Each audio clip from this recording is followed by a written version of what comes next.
ليها رانك زي الاهلي كده. مم. متفقين؟ انتوا زملكاويه شكلكم. بس في الاخر مفيش حكر في العلم، العلم ما فيهوش حكر.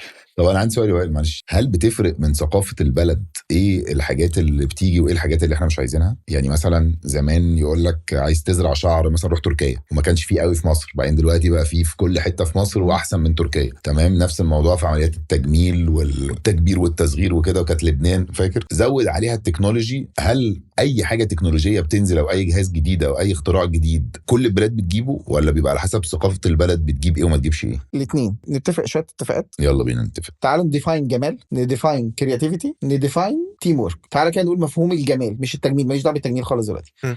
انا واحد النهارده من الصين مم. وحضرتك من مصر والراجل الطيب ده من كولومبيا. تعالى نتكلم كده مفهوم الجمال عندنا ايه. على انت حسب تقول انت تقول مثلا الست دي اموره. لا، لو على الستات ففي ستات لا يختلف عليها اتنين. طب خلينا في انما خلينا في في العادي، البدايات. في العادي بتبقى على حسب البلد، اختلاف الزمن، وعلى حسب الزمن اللي انت عايش فيه، وعلى تمام. حسب الريس اللي انت منه، لو انت اسيوي ولا على حسب انت بتحب فعلا انهي ريس الكرياتيفيتي بقى هي جت التجميل، ان انت تكريت ايه الحاجه الكويسه اكوردنج لثقافه بلدك. يعني ما ينفعش النهارده عينه تجيلي في مصر هنا مثلا من امريكا واقنعها بعمليه بتتعمل عندنا احنا هنا في مصر. المقاييس عندها وعندي مختلفه. انت زمان افتكر كده يا معايا الافلام الابيض والاسود، يمكن انا اكبر منكم شويه، لكن في الاخر الافلام الابيض والاسود كانت الستات دايما ايه مليانه شويتين. انت جالك ايرا هنا في مصر من 10 سنين الفيميلز عايزين يعملوا 6 باكس، عايز افضل سبورتي. طب مثلا اخر 3 4 سنين لا مش سبورتي.